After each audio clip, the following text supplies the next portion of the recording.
A corrupt judge humiliates a black army general, but 5 days later, he faces a shocking twist and pleads for clemency. If you're new here, please like the video and subscribe to the channel to support more stories. It was a warm, pleasant night, just right for celebrating. At precisely 8 p.m., Graciela, a woman with a strong presence and steady gaze, walked into the restaurant holding her husband's hand. They were led to a central table near the large glass windows that revealed the bright, bustling city outside. As they settled in, Graciela's elbow accidentally nudged a glass of soda on a neighboring table. In an instant, the dark liquid spilled over the edge, cascading slowly and unavoidably, landing right on Salo's table. Salo, a judge, was there with his wife, Perla, and their young daughter, Maya. The noise of the glass tumbling broke the steady hum of the restaurant, drawing curious glances from nearby tables. Perla, who had been focused on her phone, let out a sharp cry, realizing the soda had splashed onto her phone and onto little Maya, who was playing beside her. Startled by the cold soda on her skin, Maya began to cry. Perla's reaction was instant and fierce. Her face twisted in anger, as though her entire evening had been ruined. Graciela turned around, immediately embarrassed. "I'm so sorry. It was an accident," she said, trying to calm the situation. But her apology fell on deaf ears. With a fierce glare and a voice dripping with contempt, Perla wasn't interested in forgiveness. "Look what you did," she snapped, holding her wet phone and roughly drying Maya's clothes. "I knew it. I just knew people like you would cause trouble here." Her tone was full of prejudice, suggesting that Graciela's mere presence was to blame. The room grew tense, as if everyone could feel the hostility thickening in the air. Salo, who had been silent up to this point, fixed his gaze on Graciela with an air of superiority. "Do you know who you're dealing with?" he asked, his tone cold and sharp. "I could end everything for you with one signature."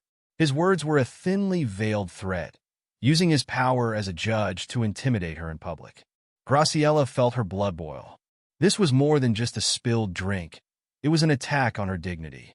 Here he was, a white man, using his authority to belittle her, a black woman. But Graciela refused to be a silent victim. She took a steady breath. "I apologized already," she replied, trying to keep her cool despite the anger building inside her. "It was an accident, and that doesn't justify this kind of treatment." But Perla wasn't done.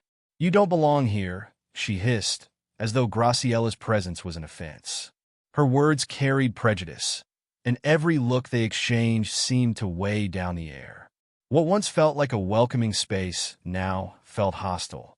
Salo, encouraged by Perla's anger, got up from the table and walked toward Graciela, his face twisted with rage. He looked ready to assert his authority physically, thinking his power as a judge would protect him. But he didn't know Graciela. Trained in combat and used to high-pressure situations, she wasn't someone who would be easily frightened. "Unbelievable!" Perla shouted, her voice full of contempt. "People like you have no place here." Her words were loaded with racism, her anger as visible as the judgment in her eyes. It was clear that the spilled soda was only an excuse to unleash all her frustration and hate. Graciela's blood boiled, not just because of the spilled drink, but because of the public humiliation. She had encountered racism before, from the side glances in elite places to whispers laced with prejudice. Perla stood up, still holding her wet phone, as though it were evidence of some unforgivable crime, pointing accusingly at both the device and her crying daughter. "It's typical of irresponsible people like you," Perla sneered. "People like you don't belong among classy folks. You always ruin everything." Graciela looked around the room and noticed that Perla's gaze was not the only one. Other diners watched, some with disapproval, others looking uncomfortable. It was clear Salo and Perla's prejudice found support among some of those present. Graciela felt a painful truth. It wasn't the accident, but her skin color that fed their contempt, as though, in that moment, the whole world was against her. This was no longer about a small spill, but a silent trial, one that went beyond the incident. Salo's face was flushed with anger as he fed off Perla's words, trying to assert his control. "Do you think your uniform will protect you?" he sneered, now aware that Graciela was a general. I'm a judge. I can finish you with just one signature, he said, his voice carrying a menacing weight. This wasn't just about who was right, it was about power and who held the strength to crush the other. For Saulo and Perla, it was a game of dominance, and they believed their status alone could force Graciela to kneel and beg for mercy. But Graciela, a woman who had built her career through hard work and struggle, was not about to surrender. She had apologized already, but she would not apologize for existing or for being there. That was a line she refused to let anyone cross. "Do you think this is about a glass of soda?" she said, her voice calm but tense. "This is about who you think I am, but I will not be humiliated." Perla laughed bitterly. "Humiliated? You're already humiliated just by being here. You people will never be like us." Her words cut like daggers, aiming to destroy Graciela's spirit. Their prejudice ran so deep, neither Perla nor Saulo saw the poison in their words. With each insult, Perla tried to shove Graciela down into the place she believed Graciela belonged. Saulo, meanwhile, folded his arms and nodded as if Graciela's position was obvious. She was there only to be crushed by people like him. Saulo stepped forward, still seething, trying to regain his composure as he moved toward Graciela. "I am the law here," he said coldly. "And you, with all that stance, you're nothing more than—" But he couldn't finish. Graciela raised her hand, a calm but firm gesture, interrupting his words. She wouldn't be prey to their prejudice or their small-minded hatred. "You may be the law," she said, looking straight at Saulo and Perla, "but I am justice. And you won't intimidate me." The air was thick with tension, and everyone in the restaurant watched in silence, witnessing a confrontation that went beyond an accident. It was a clash of powers, the corrupt authority of Saulo and the unbreakable dignity of Graciela, a black woman who had decided she would no longer be a target of prejudice without fighting back. Saulo, wounded in his pride, could no longer hold back his rage. His fists clenched as he stepped toward Graciela, his face consumed by fury. Blinded by anger, he was on the verge of making a mistake that would change everything. He wanted to crush the woman who dared to challenge his authority, who refused to bow to his threats. "I'm going to finish you," he growled. "You don't know who you're dealing with." But Graciela didn't flinch. Her body was tense, but her mind was clear. She wasn't just anyone. She was trained to stay calm under pressure. Saulo's threats didn't shake her because, even here, she was in control of herself. As Saulo moved forward, attempting to use his strength to intimidate her, Graciela swiftly stepped aside, throwing him off balance. In seconds, everything changed. Graciela, with quick precision, reached for the weapon she carried, a standard army pistol, and aimed it at Saulo. The entire restaurant went silent, breath held as if time itself had stopped. The sound of nearby sirens, once loud, now seemed distant, muffled by the weight of the moment. Graciela, holding the gun steady, kept her gaze on Saulo, who was now frozen in place, his face pale and speechless. The shift in Saulo's gaze was unmistakable. The man who, moments earlier, had been poised to strike, now stood frozen, overwhelmed by fear and disbelief. Perla, who had worn an arrogant expression full of disdain, was also in shock. Her eyes were wide, and she clutched Maya tightly as though shielding her from the scene. The woman she had looked down on now held complete control, a reality Perla never imagined possible. Graciela's voice broke the silence, steady and clear. "You're under arrest, Saulo," she declared, her words carrying authority, "for attempted assault on an army general." Saulo's face reflected his shock as he processed what she had just said. The word general echoed in his mind. How had he not realized it before? How could he have made such a reckless threat against someone of such stature? Graciela held his gaze unwavering. She knew he was someone who misused his power, cloaking prejudice and arrogance in authority. But now she was the one in control. When the police arrived at the restaurant, they rushed over, ready to act. However, upon seeing a judge about to be arrested by an army general, they hesitated.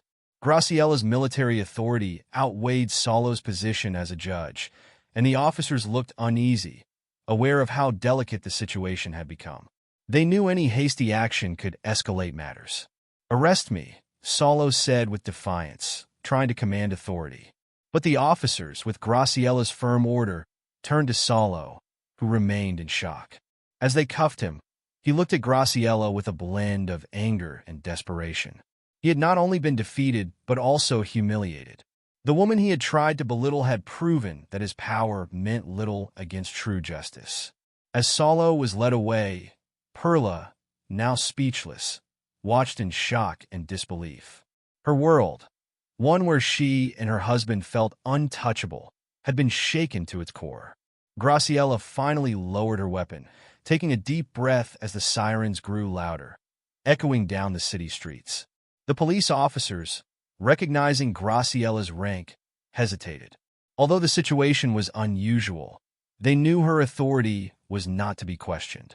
Graciella remained calm, lowering her gun to show control of the situation. With a clear, steady voice, Graciella stated, "Officers, Salo is under arrest for attempted assault. He tried to attack me, and I defended myself." Her words rang out with undeniable authority. She knew her rank could not be ignored, and that her account would hold weight, a truth difficult for Salo to deny. The officers exchanged uneasy glances, taking in the gravity of the scene. One senior officer stepped forward, his expression tense as he addressed both Graciella and Salo. "General, we'll conduct an investigation. Mr. Salo, please come with us to clarify the facts."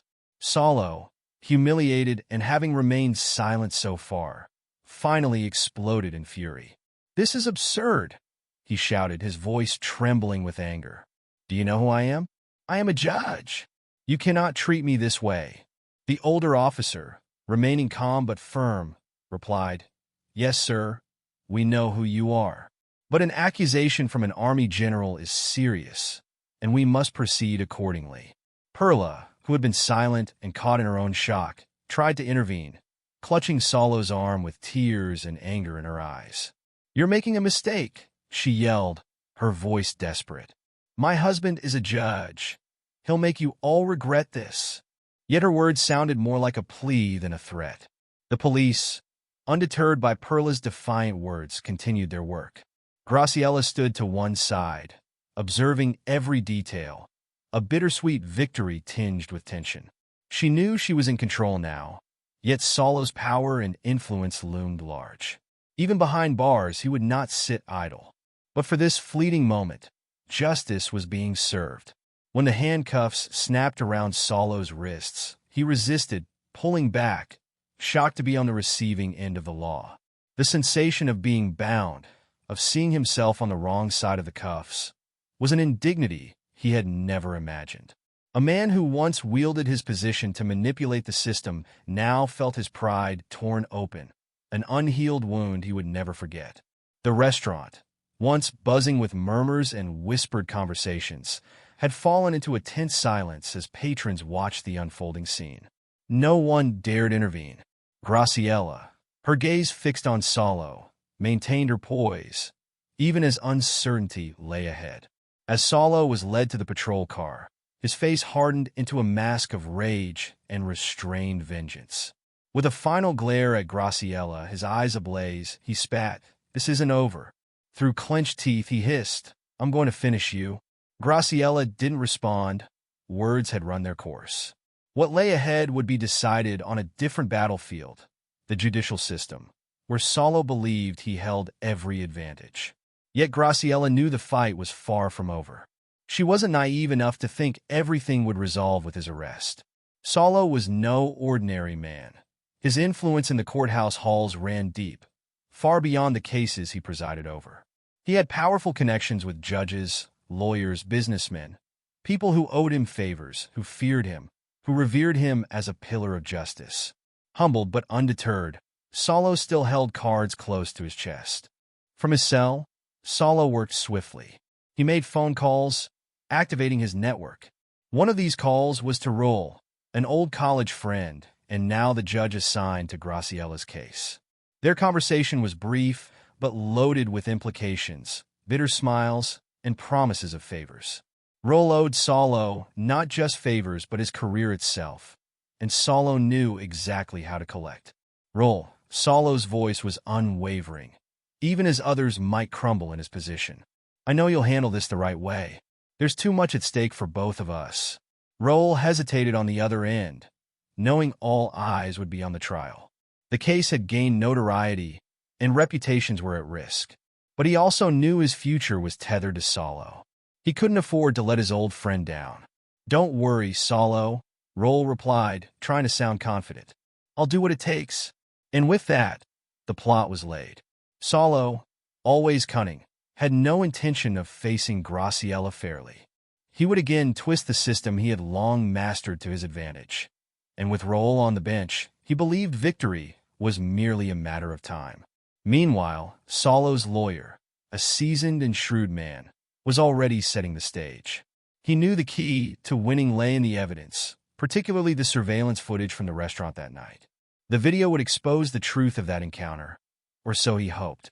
The lawyer demanded the footage, knowing that even the smallest flaw in Graciela's story could be enough to tip the scales in Solo's favor. Graciela, on the other hand, was also bracing herself. She was up against not just Solo, but the very system he represented. Her trust in justice had frayed. She understood all too well the corruption hiding behind its scenes. While awaiting trial, she met with her legal team and allies in the military, analyzing every possible argument. We have the truth on our side, one of her lawyers assured her. Yet Graciela knew that truth alone often fell short in courtrooms where power and influence spoke louder. Determined, Graciela prepared to stand her ground. Each whisper of Solo's schemes only fueled her resolve. She realized she was fighting for more than just herself. This was a challenge to a system that had oppressed people like her for far too long. Her case had become symbolic, a testament that even power could not always corrupt justice. Days before the trial, protesters gathered outside the courthouse, chanting against corruption and systemic racism. To many, this was more than a courtroom drama. It was a struggle between truth and injustice, freedom and oppression. But behind the scenes, Solo, confident in his hidden hand, felt untouchable. He knew the gears of justice were being turned in his favor, and in his mind, victory was inevitable. Roll, with the verdict practically etched in stone before the trial even began, was prepared to do whatever it took to protect his family. His old friend, armed with security footage, and Solo's lawyer now held the final piece to incriminate Graciela. The trial was about to commence.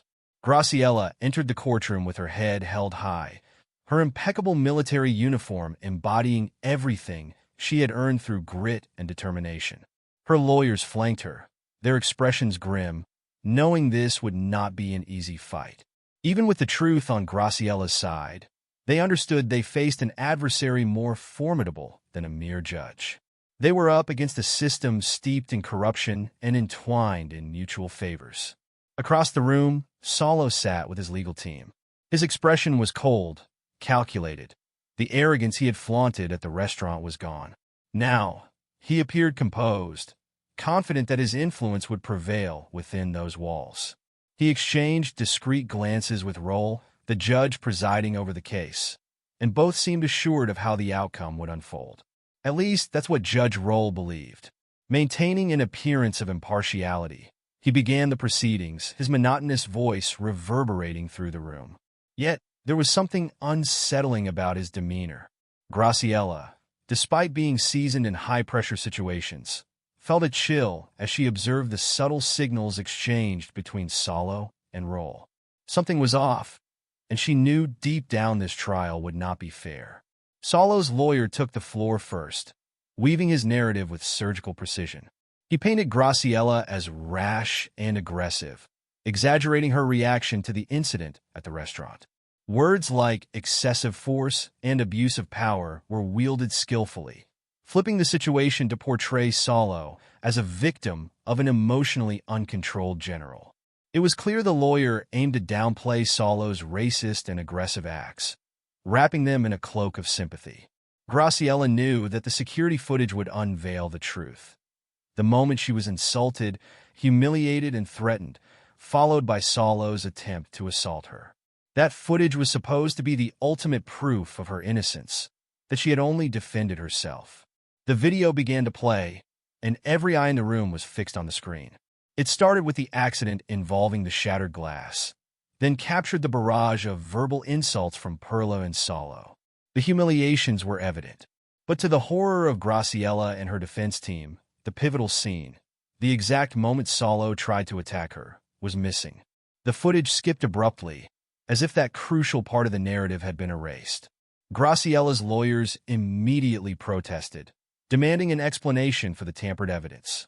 But Raul, with an icy stare, dismissed the objections.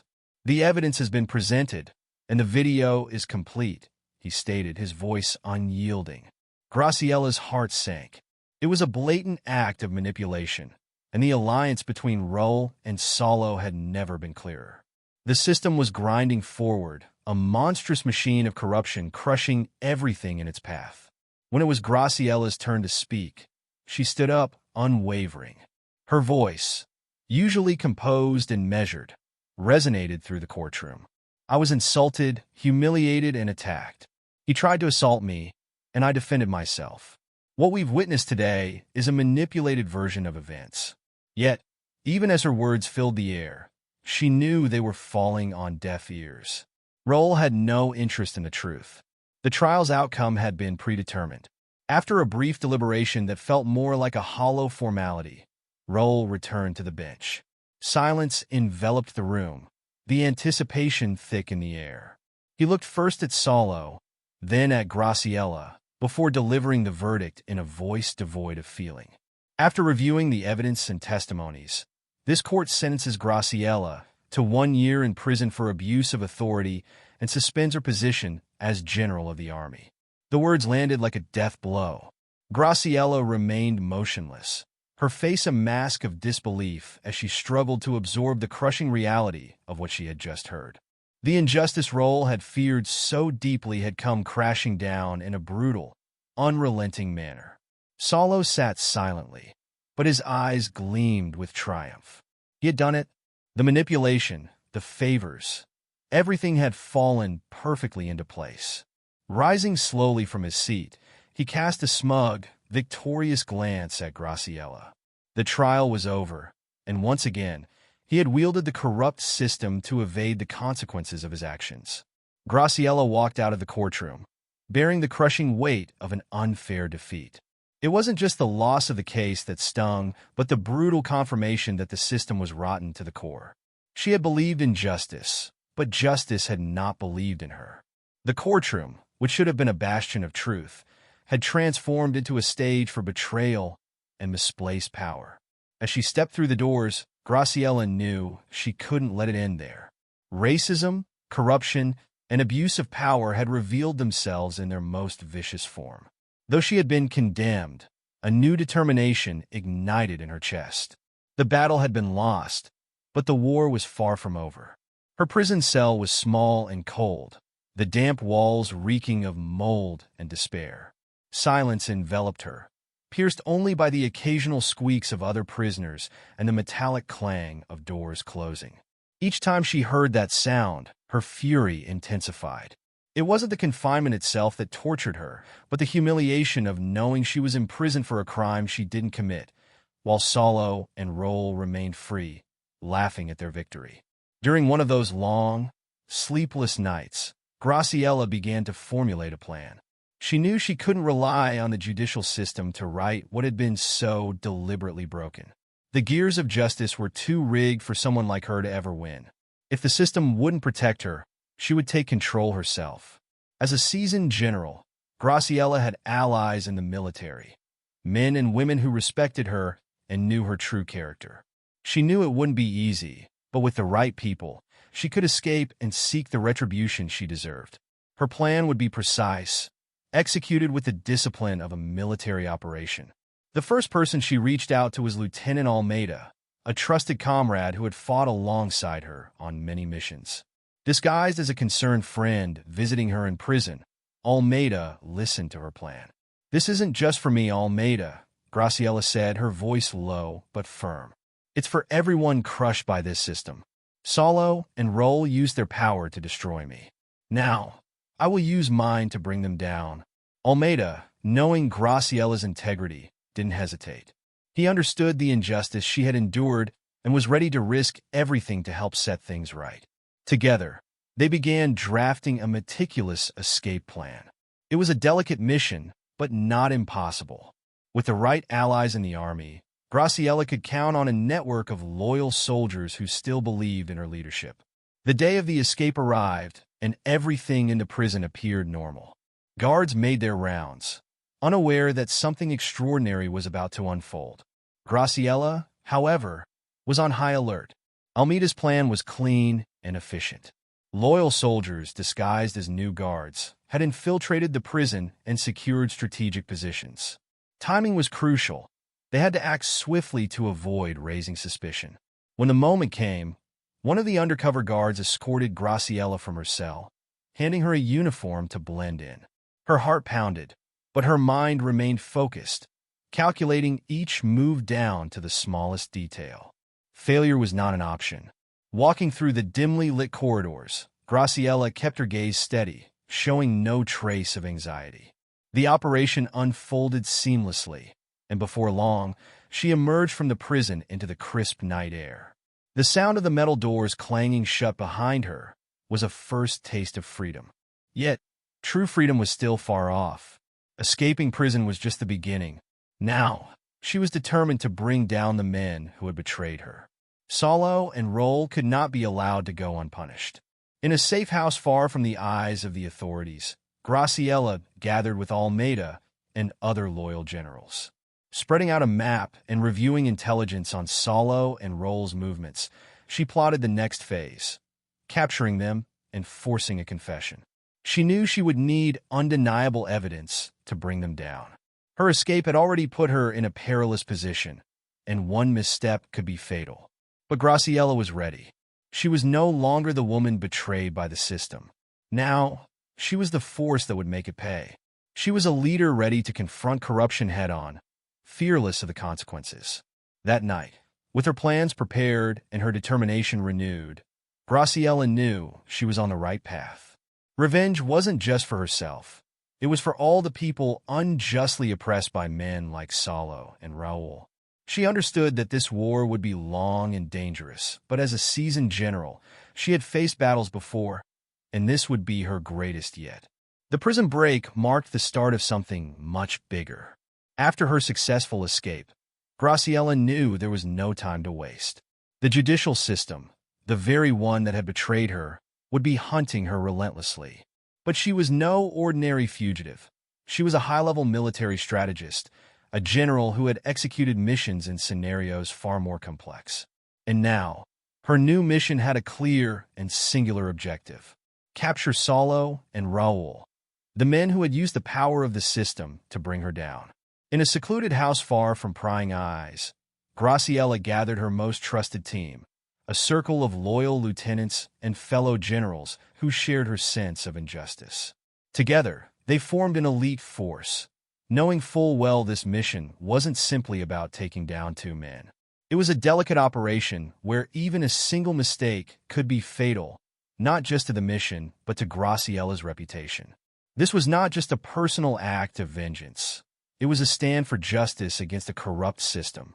With meticulous planning, Graciella worked with time maps and plotted routes, strategizing with military precision. The plan was to capture Solo and Raul simultaneously in different locations, to prevent either from warning the other or escaping. The operation had to be swift, silent, and above all, flawless. Solo, too arrogant to consider himself a target, carried on with his life unbothered, convinced Graciella was no longer a threat. That arrogance blinded him to the danger. He continued playing basketball with friends, blissfully unaware of what was to come. On a bright afternoon, as laughter and competition filled the air around the court, everything seemed ordinary. The surrounding calm hid the storm brewing. Graciella's soldiers were strategically positioned, ready to strike. Watching from a distance, Graciella waited for the perfect moment. When Solo took a break to rest and sip some water, the team moved in. The attack was swift, almost invisible. Solo felt a strong hand on his shoulder, and before he could react, he was immobilized. In seconds, he was being dragged toward a black van parked nearby. His friends froze, too stunned to react.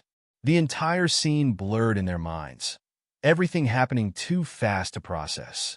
Inside the van, Solo struggled to understand what was unfolding. He tried to resist, but the soldiers had the upper hand. His confusion spiraled into fear as he realized his position. He was no longer an untouchable judge. He was now a captive, surrounded by men who radiated an unshakable resolve. The silence inside the vehicle was crushing, broken only by the echo of Solo's own racing thoughts. Terror gripped him, and he knew all too well who was behind this. Graciella's name slipped through his lips, a mix of anger and fear in his voice. Meanwhile, another squad made their way to Roll's luxurious estate. Like Solo, Roll had no inkling of the impending threat. It was an ordinary day of leisure by his pool, where he lay on a lounger, basking in the heat and the soothing sound of the water. The atmosphere was serene, as if the world's chaos couldn't reach him. By the time he noticed the soldiers, it was far too late. The team executed their operation with flawless coordination, as if performing a well-rehearsed rescue mission. Roll, who had been in utter tranquility moments before, found himself ripped from his world of peace and thrown into a van. In mere minutes, he was whisked away, headed to the destination Graciella had so meticulously chosen. Both men were now captives, separated and unsure of what awaited them.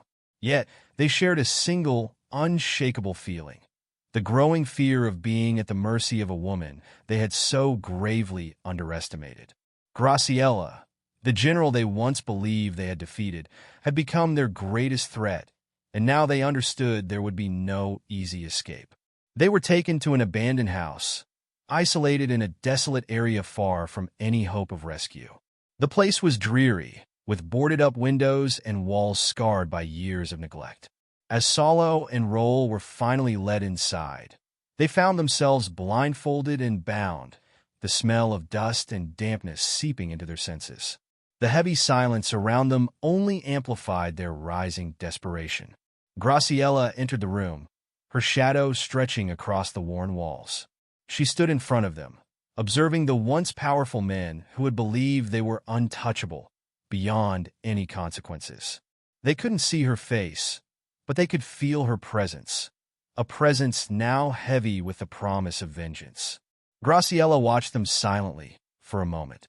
These were the men who had wielded power to crush her, and now they were entirely at her mercy.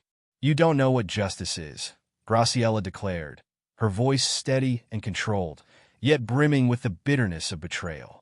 "You twisted the system to destroy me, but now it's my turn to bring true justice." The stillness in the room was broken only by the ragged breathing of Solo and Roll. Though they couldn't see her, they knew they were face to face with a woman they should never have underestimated. Graciella took a slow step forward, her voice unhurried but seething with long-repressed rage. "This isn't just about revenge," she continued, her eyes never leaving them. "I want the world to see you for what you truly are, and that starts now." Her words dripped with a calm, icy fury. "You thought justice was yours to command, that it could be twisted to your will. But real justice can't be so easily manipulated." Roll, trembling, tried to protest. "Graciella, it was a misunderstanding, we never—" he began, but Graciella cut him off with a simple raised hand. Her sharp gaze made it clear she wasn't here for apologies or excuses. "I'm not here to listen to your lies," she said, her voice cold and razor-sharp. "I'm here to make you pay for what you did. You humiliated me, imprisoned me for a crime I didn't commit, and corrupted a system meant to serve the people. But today, the power is in my hands, and you will do exactly as I say." The tension in the room thickened. Solo, still shaken by the shock of his capture, tried to muster his composure. "You can't do this, Graciella," he stammered, his voice wavering but attempting defiance.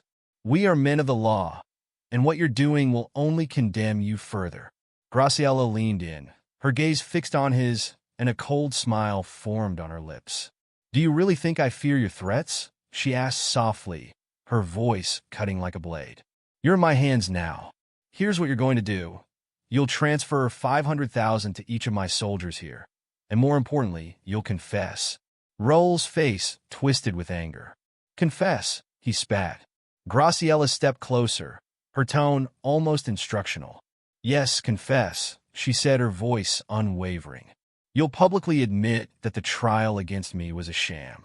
That you, Raul, as a judge, colluded with Saulo to secure my conviction, and that the evidence was falsified to ensure my downfall. Her words carried the weight of someone who already knew how this would end. You'll tell the world you're corrupt, and you'll declare that I, Graciela, am innocent. Saulo let out a nervous, incredulous laugh. You're insane if you think we'll confess to that, he said, disbelief and terror mixing in his voice. Graciela's expression remained unchanged. You think you have a choice? She asked, glancing around at the soldiers standing watch before looking back at them. I don't need you to confess willingly. I need you to confess because you have no other option. Because if you don't, what happened today will be just the beginning of the nightmare you and your families will endure. Saulo and Raul exchanged panicked glances, the reality sinking in. They could feel Graciela's determination, her readiness to drag them through hell, and they knew she wasn't bluffing. Make the transfers now, Graciela ordered, tossing 2 phones onto the table before them. Then record your confession. Only then will you leave this room alive. The reluctance and dread on their faces were unmistakable, but escape was impossible. Graciela had them completely cornered. After a brief pause, Saulo, cold sweat trickling down his forehead, grabbed the phone and began typing in the numbers. Raul, hands trembling, did the same. When the transfers were complete, Graciela issued another command, and a soldier brought over a camera. The red light indicated it was recording. Now confess, she said, her voice relentless. A tense silence filled the room. Finally, Saulo, his voice unsteady, began to speak. Saulo, I admit that I manipulated evidence against Graciela. It was doctored, and the outcome was unfair. Raul, head bowed, repeated Saulo's words. The confession came out haltingly, but at last it was done. Graciela watched them without blinking, knowing this was only the beginning of the reparation she demanded. When they finished, she turned off the camera. Exhausted and humiliated, the 2 men awaited her next command. You'll leave here alive, Graciela told them, but know this. If you don't hold to what you've confessed, I'll be back. And next time, it won't just be a warning. The days following that tense confrontation in the abandoned house were unsettling for both Graciela and her newly released prisoners, Saulo and Raul. After confessing to their crimes and transferring the money as required, the 2 men left dejected, humiliated, and painfully aware of how they'd been confronted in ways they never expected. Saulo, though, was mostly consumed by hatred. The sting of being controlled and humiliated by Graciela, a woman he had underestimated from the start, burned within him. She had bent the system to her will, leaving him trapped by his own arrogance. But Saulo was not a man of true promises, let alone sincere confessions. As soon as he left the house, his mind began working tirelessly on a way to get revenge. Raul, on the other hand, was terrified. Unlike Saulo, he lacked the same confidence or cold-blooded drive. He realized their grave mistake in underestimating Graciela, and the thought of being exposed as corrupt filled him with dread. But convinced by Saulo, he reluctantly agreed to join in the plan to betray her, convinced that together they could bring her down before she used the recorded confession against them. The promise they'd made to publicly confess and restore Graciela's honor was nothing but an empty lie. Instead, Saulo and Raul met in secret with their allies, influential lawyers, corrupt judges, and members of the judicial system who still owed them favors. The plan was simple: destroy Graciela before she could use their confession. They were, after all, part of a system that favored the powerful and crushed anyone who dared to challenge it. Days passed, and Graciela waited patiently for the promised public confession. Although she knew it wouldn't be easy, she still believed the fear she had instilled would be enough to force them to follow through. But their silence began to raise suspicions. She sensed something was wrong, but clung to hope, believing the fear she'd left in them would be enough. Then the betrayal came, cruel and unexpected. One morning, while Graciela was reviewing her plans with her allies, Aries' phone rang with an urgent message. It was one of her contacts delivering devastating news.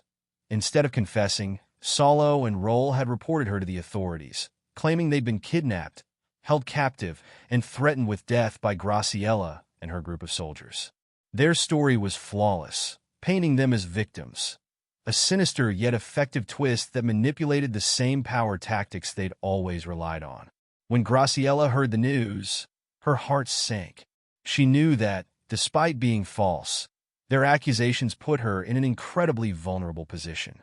Solo and Roll hadn't just broken their promise. They were now using Graciela's own weapon against her.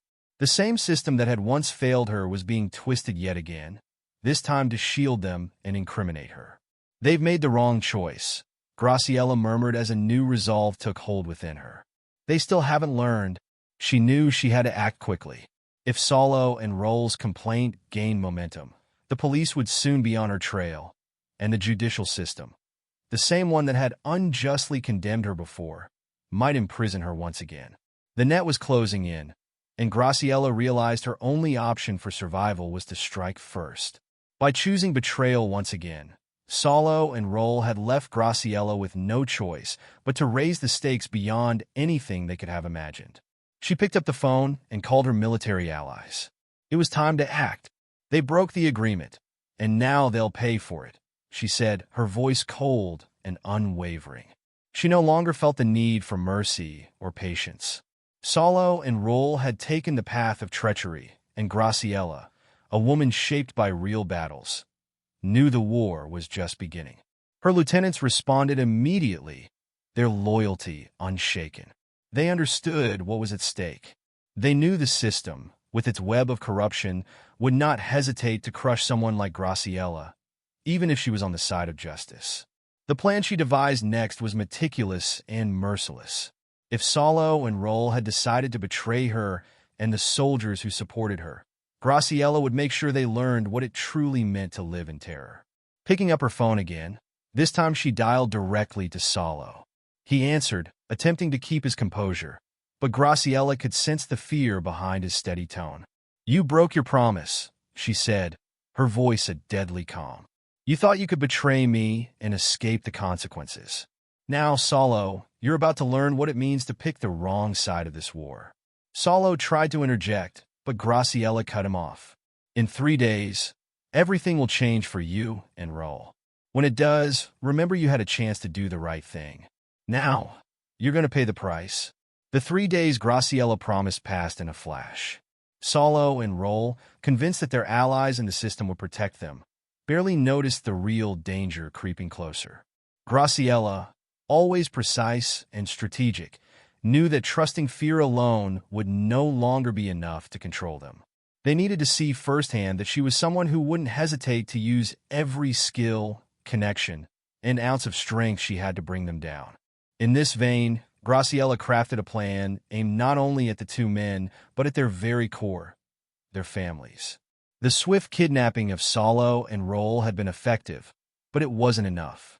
For her victory to be final, she needed to strike at what they valued most, their wives and children. It was an extreme measure, and Graciela didn't take it lightly. But Solo and Roll had shown her there was no other choice. She gathered her lieutenants and generals once again. Clara's mission was set: to capture the families of Solo and Roll with precision, simultaneously and without leaving a trace. The objective wasn't violence. Graciela didn't want blood. She wanted control. With their wives and children in her grasp, she would hold their very lives in her hands. This time, their confessions and atonement for betrayal wouldn't be a choice. The operation began in the dead of night. Just as with the first kidnapping, Graciela's team knew exactly where and how to strike. Solo's wife, Perla, and their daughter, Maya, were at home, an isolated mansion on the outskirts of the city. It was a quiet night, and Perla remained unaware of the events involving her husband, still living as though Solo's power was an unbreakable shield. But that false sense of security shattered in a matter of minutes. Graciella's team infiltrated Solo's home in silence. Within minutes, they located Perla and Maya on the upper floor, just preparing for bed. Perla screamed when she saw the uniformed men, but the sound was swiftly muffled. With precision equal to Solo's own capture, the team immobilized both Perla and Maya, then escorted them out of the house without a sound. Maya, terrified and confused, sobbed in her mother's arms as Perla tried to shield her, helpless to do more. Meanwhile, another team, led by one of Graciella's top lieutenants, entered Roll's house. His wife, Fernanda, was alone that night, and the process was just as swift and silent. A woman who had once believed her husband had everything under control was now being dragged from her own home, terrified and bewildered by what was happening. Both families were taken to a remote, hidden location, a secluded cabin deep in the forest, far from any authorities or hope of rescue. Graciella had meticulously prepared the cabin. It was secure enough for her to keep a tight hold over Solo and Roll without drawing any outside attention. Once again, Graciella had total control. When Solo and Roll discovered their families had been taken, panic overwhelmed them. They had underestimated Graciella, and now they were paying the ultimate price. Desperation filled their hearts as they realized that Graciella wouldn't hesitate to see her plan through to its final consequences. They called everyone they could, authorities, powerful allies, but their usual network was useless. The system that had always protected them was powerless against Graciella's military precision. Watching her plan unfold from a distance, Graciella decided it was time for another confrontation. She contacted Solo and Roll through a secure line and demanded they come to the location where their families were being held. "You have something that belongs to me," she said coldly, "and I have something you value more than your own lives. Come here, and this time, there will be no lies or empty promises." Desperate and with no other choice, Solo and Roll made their way to the cabin. When they arrived, their faces were pale, consumed by a fear they had never known before. The power they once wielded over the system was meaningless against the reality of seeing their families in Graciella's hands. Entering the cabin, they were met by an oppressive silence and Graciella's piercing gaze. She stood firmly before them, exuding strength. Though Solo's and Roll's families were unharmed, the fear in their eyes left no doubt. They understood the gravity of the situation. Graciella approached Solo and Roll, her gaze unwavering. "You betrayed me again," she said, her voice low yet charged with fury. "I gave you the chance to confess your crimes and clear your consciences," Graciella said, her voice steely. "But instead, you chose to betray me once more." Solo, trembling, tried to plead. "Graciella, please, there are families. This has gone too far. Too far." Graciella interrupted sharply. "You manipulated the system, lied, and tried to destroy my life. I warned you there would be consequences. Now, you'll do what you should have done from the beginning. You'll confess. And if you don't, I assure you, you'll lose what you love most." Facing this ultimatum, Solo and Roll, finally defeated, realized they had no choice. The arrogance and power they'd wielded for so long could no longer save them. Graciella had taken the battle to a place where they had no control. Her voice unwavering, she issued her final demand. "You will confess publicly. You'll go before the court, the media, and the public, and tell the truth. You'll admit to your crimes and make sure the world knows I am innocent. Only then will you have your families back." Days later, the long-awaited moment arrived. Graciella, resolute, entered the courtroom with her head held high. She had waited for this day since Solo and Roll betrayed her, twisting the system to frame her. Her confident stance and focused gaze spoke volumes. Though the journey had been grueling, she was more than ready to reclaim her innocence. Each step echoed through the courtroom, symbolizing her resilience against those who had sought to bring her down. Solo and Roll, however, looked pale and visibly broken. Their last attempt to betray Graciella by denouncing her instead of confessing had failed spectacularly. Now, In front of a national and international audience, they were about to reveal the crimes they'd sworn to keep hidden. Their families, abducted by Graciela in a desperate bid to force this confession, were fresh in their minds. Fear for their wives and children kept them there, ready to admit everything. Roll was the first to take the stand. He walked with heavy steps, nearly stumbling under the weight of his shame. He knew his career as a judge was over. The system that had once shielded him was now closing in to devour him. The entire courtroom watched him in silence, a collective judgment bearing down on him. When he finally began to speak, his voice quivered, the sound echoing through the room. I confess that I manipulated evidence against Graciela, he stammered, as if every word was a weight on his soul. Under Solo's influence, I tampered with evidence, ensuring we'd get a false confession. The corruption Roll admitted to didn't just ruin his reputation. It shattered the public's trust in the judicial system itself. Then it was Solo's turn. Sitting until now with his face twisted in anger and shame, he rose slowly, called to testify. He knew there was no place for his arrogance in this moment, but his pride lingered, evident in his hesitant steps. Deep down, Solo clung to the hope that he might preserve some dignity in this ordeal. But as he approached the microphone, that illusion quickly faded. Taking a deep breath, he scanned the room and finally began his confession. "I am guilty," he declared, his voice louder than Roll's but heavy with reluctance. "I used my position as a judge to manipulate Graciela's case. I conspired to ensure her conviction, knowing she was innocent. Justice was corrupted, and that was my doing." Solo's confession echoed throughout the room, making people exchange glances of disbelief. The camera flashes from reporters went off like fireworks, capturing every moment. The judge who once boasted of his power and influence was now publicly crumbling in front of everyone. What began as a game of power and dominance over Graciela had become a public nightmare he could no longer control. Graciela, who had been watching in silence with a stoic expression, felt a wave of emotion wash over her. She was finally witnessing the public recognition of her innocence, something she had fought so hard to achieve. Yet, the victory was bittersweet. Even though Solo and Roll were confessing, nothing would erase the scars, both emotional and professional, that their injustice had left on her. Nonetheless, in this moment, she felt triumphant. It was justice, temporary and tainted by corruption, but justice all the same. The judge presiding over the case, serious and aware of the weight of the moment, listened to the confessions. After hours of deliberation, he finally handed down the sentence. Solo and Roll, who once believed themselves above the law, were sentenced to 5 years in prison each, along with the loss of their positions and civil rights. Though the sentence was shorter than Graciela desired, it was still a significant victory. For the first time, those who had manipulated the system were being punished for their crimes. When the sentence was read, Graciela exhaled deeply, feeling a sense of temporary relief. It was a step in the right direction. She knew that while Solo and Roll were condemned, the corrupt system they represented was still far from dismantled.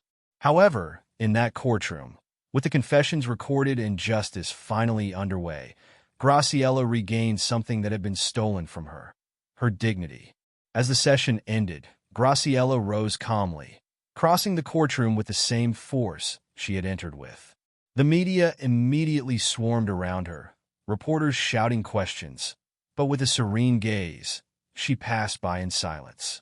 Her mission was accomplished. In that moment, she had fought against the system, faced her greatest enemies, and against all odds, emerged victorious. But Graciela knew this victory was only temporary.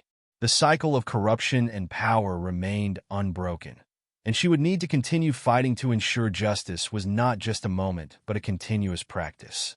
Solo and Roll had fallen, but the forces protecting them still lurked in the shadows. The prison, with its high walls and rusty bars, was not unfamiliar to Graciela. As a general, she had visited such places on missions, though never with the feelings she now carried. This was not just a detention facility. It was a symbol of her personal battle against corruption, prejudice, and injustice that had nearly ruined her life. Today, she entered not as a victim, but as a victor. Though victory had a bittersweet taste, as she passed through the heavy metal gate, the guards immediately recognized her. Graciela was still a public figure, the general who had challenged a corrupt system and won. But unlike before, her face showed no arrogance or thirst for revenge. She looked calm, almost indifferent, as if she were here to close a chapter that, though bitter, needed closure. Escorted to the visiting room, a small, dim space with a metal table and 2 chairs, she sat down, hands resting firmly on the table, waiting for the inevitable encounter. The sound of creaking doors and footsteps echoed in the background, amplifying the isolation. Salo and Roll entered, handcuffed and visibly defeated. Their once proud expressions were gone, replaced by the resigned look of men who had lost everything. Their clothes, now prison uniforms, reinforced the reality of their downfall. They were far from the marble halls of the courts, from the power and prestige that once surrounded them. Now they were prisoners, trapped by the very system they had long exploited. Salo entered first, his expression hardened, but lacking the arrogance Graciela had once faced. He avoided meeting her gaze, as if the weight of what had happened was too much to bear. Roll, more fragile, now cowered before the woman he had underestimated.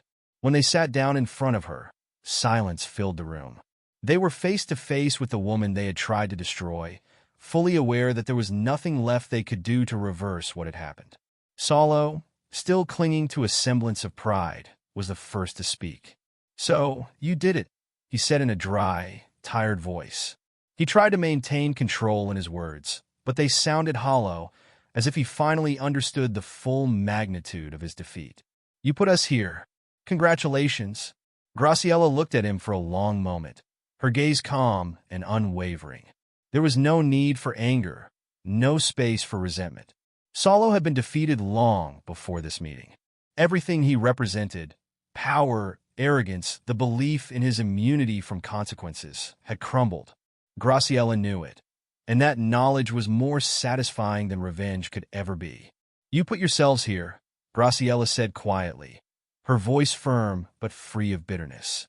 "I didn't come to humiliate you. You've done that well enough yourselves. You thought you could manipulate the system, destroy me, and walk away unscathed.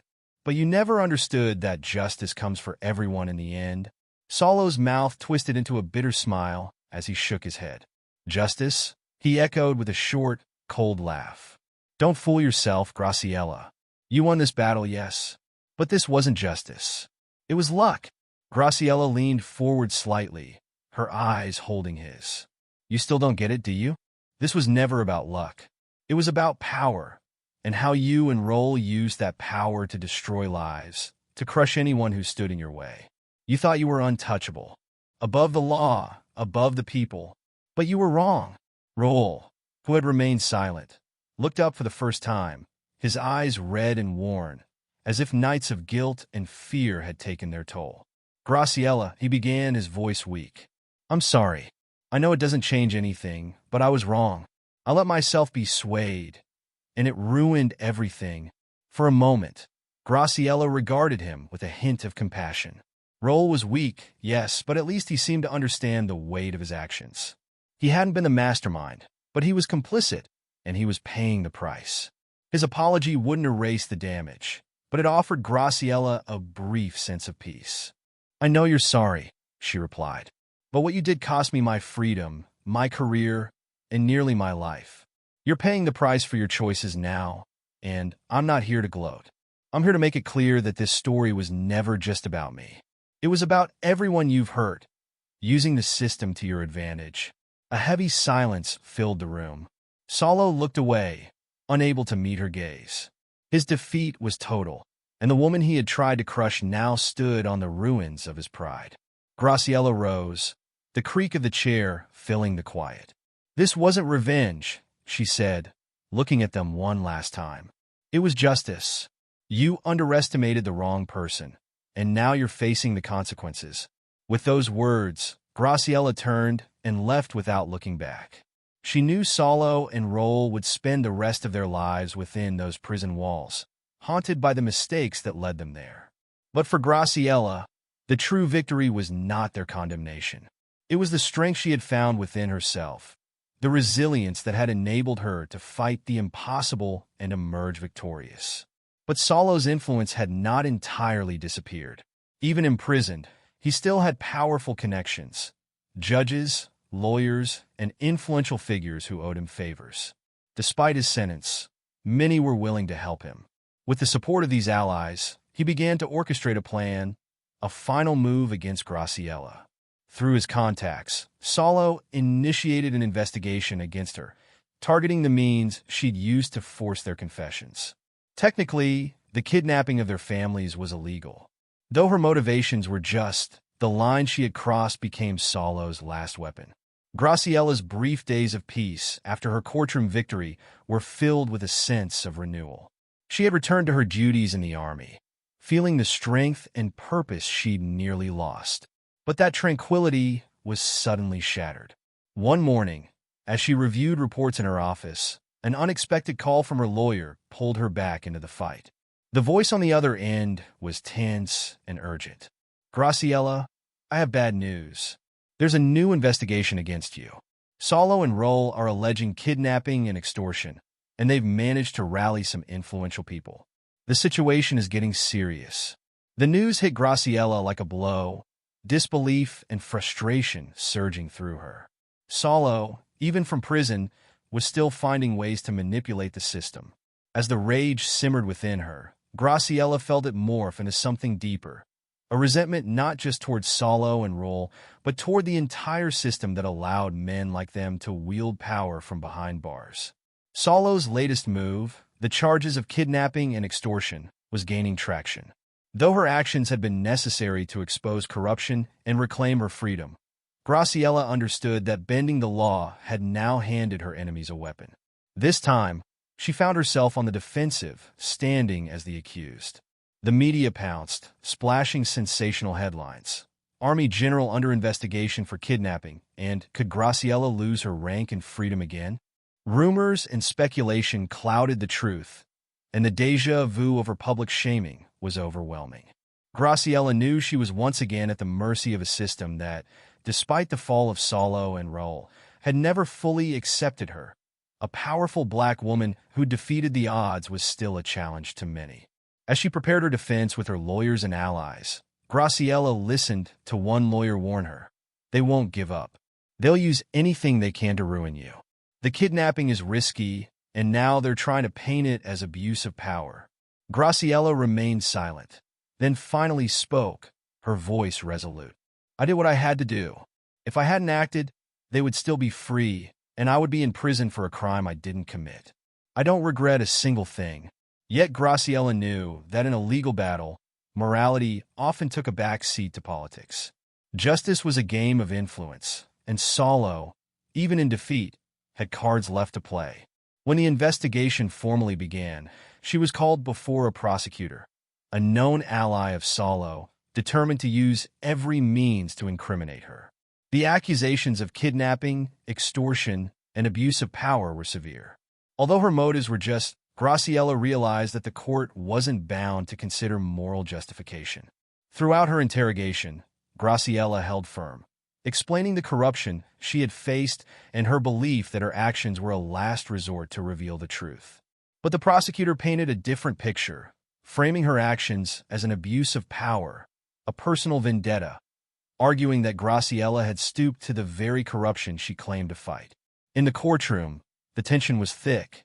Graciela understood that this battle was no longer just about her freedom or career. It was about defending her integrity and everything she stood for. The forces against her were powerful, and her future now rested with the same system that had betrayed her before. Leaving the courtroom after each hearing, Graciela felt the burden of this new struggle weigh on her shoulders. She was unrelenting in her calm demeanor, but this battle, more than any other, was affecting her to her core. She knew that Solo's allies wouldn't rest until they saw her completely destroyed. During the trial, she defended her actions with the same dignity she had always shown. Yes, she had kidnapped the families of Solo and Roll, but she'd done so in the name of a justice that the system had denied her. Her actions, she argued, were not born of vengeance, but of necessity. They were a response to a level of corruption that had nearly destroyed her life. However, she could see that morality and justice were not necessarily guiding principles in the court's process. As the trial wore on, public opinion grew divided. Many still supported Graciela, understanding her desperation in the face of a corrupt system. But others questioned whether she had gone too far. Graciela found herself at the heart of a storm that painted her as both a heroine and a tragic figure. Some hailed her as a fearless crusader against corruption. Others saw her as someone who had lost herself in the same darkness she had once vowed to destroy. Headlines now question her methods with titles like *General or Criminals, casting her in an unflattering light as her actions were scrutinized in a court that seemed as much about perception as it was about truth. The court proceedings escalated when Salo and Roll were called to the witness stand. Both seized the chance to cast themselves as victims of Graciela's supposed vengeance. Roll, visibly shaken, looked at the floor as he delivered his statements, choosing each word carefully to paint Graciela as someone who had crossed an unforgivable line. Salo, cold and calculating, held nothing back. "She acted like a criminal," he said, fixing his gaze on Graciela. "She kidnapped my family, threatened my daughter. That isn't justice. It's personal terrorism." His words dripped with manufactured victimhood, and with each sentence, Graciela's anger grew. The court, once a place of supposed justice, now felt like a battlefield of manipulation and false narratives. Finally, it was Graciela's turn to testify. She walked to the witness stand with unwavering strength, her head held high, ready to face the judgment of a system that had failed her so many times. When she spoke, her voice was firm and clear. "I did what was necessary to expose Salo's and Roll's corruption," she stated, acknowledging the illegal methods she had employed. "Yes, I kidnapped their families, but I did so because the system that should have protected me had abandoned me. They used their power to destroy me, to corrupt justice itself. What I did broke the law, but what they did was worse. They manipulated that very law to hide their crimes." Graciela's words struck a chord, but she knew the court was bound to uphold the law without room for moral exceptions. The prosecutor pounced, asking sharp, unyielding questions that sought to paint Graciela as a woman consumed by vengeance. Her actions, the prosecutor argued, had crossed the line of legality, regardless of her motivations. As the trial neared its conclusion, Graciela sensed the decision already looming. The judge returned, and the courtroom fell silent. "Graciela," he began, his expression severe, "the court acknowledges that your actions were motivated by a search for justice. But your methods were illegal and unacceptable. We cannot allow kidnapping and extortion, no matter the reason. Therefore, this court sentences you to 3 years in prison for kidnapping and abuse of power." The sentence hit her like a cold wave, yet she remained stoic. She had expected this outcome, fully aware that her decision to confront Salo and Roll had pushed her into a gray area the court wouldn't forgive. She held her head high as the judge read the sentence, her face composed and dignified, knowing that her fight was bigger than herself. She'd fought for justice, and though she had been condemned, she had exposed the corruption and brought to light the crimes of Salo and Roll. As guards led her away, cameras flashed, capturing the moment. The next day, headlines read, *General Graciela jailed again. But for Graciela, it wasn't a complete defeat. She had revealed the corruption lurking within the system.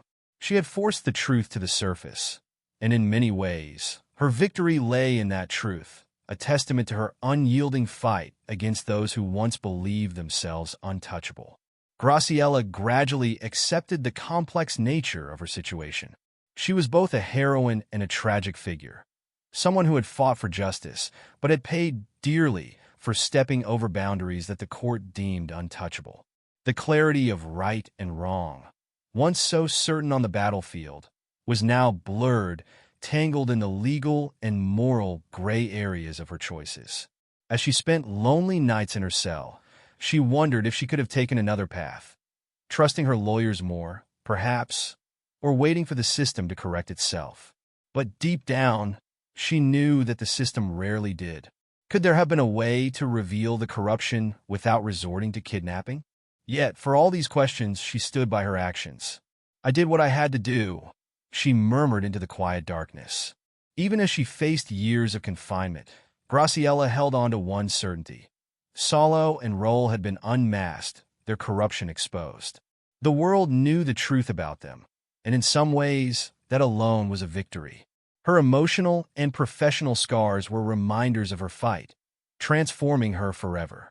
She would never be the same person who once commanded on the field, yet she was far from defeated. Friends and former comrades visited, consoling her with reminders of her lasting strength. "You're more than this prison, Graciela," they'd say. "What you did was necessary." Their support was a balm, though it couldn't erase her struggles. Among her visitors, Lieutenant Almeida was one of Graciela's most steadfast allies.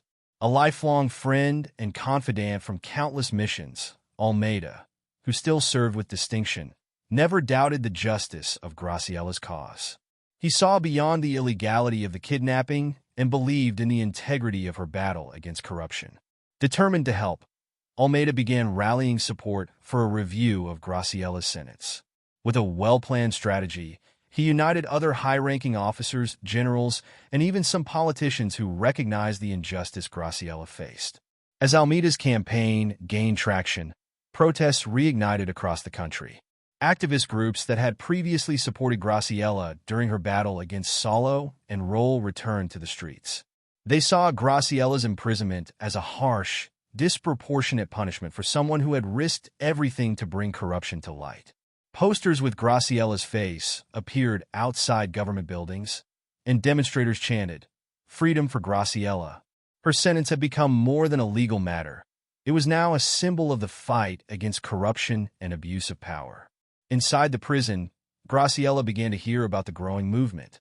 Her lawyers and military friends kept her updated, describing how public support was strengthening each day. At first, she felt wary. The justice system was strict, and despite her allies' efforts, an early release seemed unlikely. But as the weeks went by, Graciela realized that this support was more than symbolic.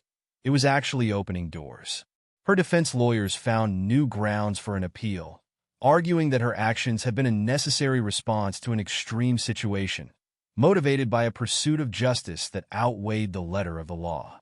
They contended that Salo's and Roll's crimes were severe enough to justify her methods.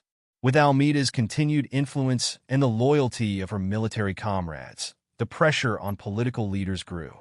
The authorities were now faced with a powerful movement challenging the rigidity of a system that had let powerful men like Salo and Roll operate unchecked. Graciela's battle was far from over, but hope began to reawaken. This time, not only for her freedom, but for a justice system that might finally honor the truth. They appealed not only to the moral aspect of the case, but also to the troubling public image Graciela's imprisonment cast on the armed forces and the government. For many, keeping Graciela in prison began to look more like an act of institutional vengeance than a pursuit of justice, a sentiment politicians and generals could no longer afford to ignore. After months of intense pressure, closed-door meetings, and behind-the-scenes negotiations, efforts finally began to bear fruit. An appeals judge known for his impartiality and respect for the law agreed to review Graciela's case and reevaluate the original sentence. This was the first major breakthrough. Though it was only a step, it signaled that the system was finally acknowledging that something had been mishandled in Graciela's case. During the new hearing, Graciela's lawyer presented a powerful defense, focusing not only on her actions, but also on the disproportionate sentence she received in the context of the pervasive corruption she had faced. He argued that the real injustice was not Graciela's extreme response, but the fact that men like Salo and Raul were able to operate with impunity for so long. By exposing the truth, he contended, Graciela had rendered a service to society. The judge listened closely, not insensitive to the fact that Graciela's actions had crossed a line, but aware that the system had indeed failed her. After a prolonged deliberation, the decision was finally announced. Graciela's sentence would be reduced. The judge acknowledged that although her actions were illegal, they had occurred within a context of extreme injustice, and her original punishment was excessively harsh. Upon hearing the decision, Graciela felt an immense weight lifted from her shoulders. Her sentence was reduced to time served, and she was to be released immediately. Almeida's plan, along with the tireless efforts of her lawyers and public support, had succeeded. The system that had betrayed her time and again had finally yielded under pressure. Graciela was free. Days after her release, Graciela was invited to give an interview on the country's main television network. When the presenter gave her the floor, Graciela began with a brief, measured silence before speaking. "I am a woman who has always fought for justice," she began with a firm and clear voice. "Throughout my life, I served my country, protecting the rights and freedoms of others. When I faced injustice, I did what I believed was necessary to expose the truth." She looked directly into the camera, as if addressing each viewer individually. "The system failed me. Saulo and Raul were powerful men who used their positions to destroy my career and my life. I acted as I did to ensure that the justice they corrupted would be restored. I'm not here to justify my actions, but I want people to understand that in a moment of desperation, when the system fails you, you fight with the tools you have." Impressed by her candor, the presenter asked her directly about the kidnapping of Saulo's and Raul's families. "Don't you think you crossed a line? Even with all you faced, wasn't there another way?" Graciela took a deep breath before responding. "I did cross a line," she admitted, her voice resolute. "And I accept that. I have never denied my actions. But sometimes when the system pushes you into desperation, you do what you must to survive." Their corruption ran so deep that without drastic action, they would have remained untouchable. "Deep down, I knew my actions would expose the truth. Saulo and Raul needed to be held accountable, and the system wasn't going to do it alone." Her words echoed throughout the studio, and the silence that followed was heavy. Graciela did not ask for forgiveness, nor did she offer any excuses beyond what she had already stated. She knew there was no easy justification for what she had done, but she also recognized that her story was one of a fight against something much larger than her individual actions. The interview continued as Graciela shared her experiences in prison, her reflections, and how public support had helped her remain strong. She spoke of those who continued to believe in her, the protesters who called for her freedom, the allies who worked tirelessly to secure her release. "I don't consider myself a heroine," she said when the presenter suggested that many saw her that way. "I am just a woman who did what she thought was right. I made mistakes along the way, but I never stopped fighting for justice." The true heroism lies in those out there facing a system that too often ignores them. "I was fortunate to have people on my side, but not everyone is that lucky." The interview was broadcast to millions, and the reactions were immediate. Many were moved by Graciela's honesty, her calm demeanor, and her willingness to take responsibility without casting herself as a victim. While some still held reservations, few could deny that she was a woman who had faced monumental adversity with extraordinary strength. At the end of the interview, Graciela left the studio feeling a blend of relief and anticipation. Graciela knew she had taken a vital step toward reclaiming her own story. Redemption, however, was an ongoing journey, and she was committed to walking that path, for herself and for those who saw in her a symbol of resilience. Years had passed since her liberation, and though the world seemed to move on, Graciela was now more respected than ever. She continued her work with unwavering dedication, becoming a steadfast voice for justice. The organization she founded thrived, helping countless individuals facing systemic injustices. But a new dark chapter was about to begin. Saulo and Raul, the men she had helped put in prison, had finally been released after serving their sentences. They had regained their freedom, but not in the same way as Graciela. While she had found a path toward redemption and purpose in her work, they had emerged from prison fueled by resentment and a thirst for revenge, especially Saulo, who had never let go of the humiliation Graciela had brought upon him. Yet fate, as it often does, had curious plans in store. One ordinary afternoon, as Graciela shopped in a mall, enjoying a rare moment of relaxation, she sensed a familiar presence. The crowd flowed around her, absorbed in their own lives, but Graciella's keen attention to detail caught a glance that made her pause. Across the hallway stood Salo. Time had marked him with the toll of prison years, yet his gaze remained as cold and calculating as ever. He moved toward her slowly, the sound of his footsteps echoing ominously as the people around them continued, oblivious to the tension building between them. Graciella held her ground. She was no longer the woman driven by anger and revenge. Years of experience had taught her to stay in control. But seeing Salo there brought back memories she thought she had left behind. When they finally stood face to face, Salo studied her in silence, a twisted smile playing on his lips as if savoring their reunion. He took a step closer, intruding on her personal space, but Graciella's gaze remained steady. "You thought this was over?" Salo sneered, his voice low but filled with venom. "You might have put me behind bars, but I'm out now, and I'm going to finish what you started." Graciella met his gaze unshaken. She'd faced threats before, and she knew that Salo was dangerous.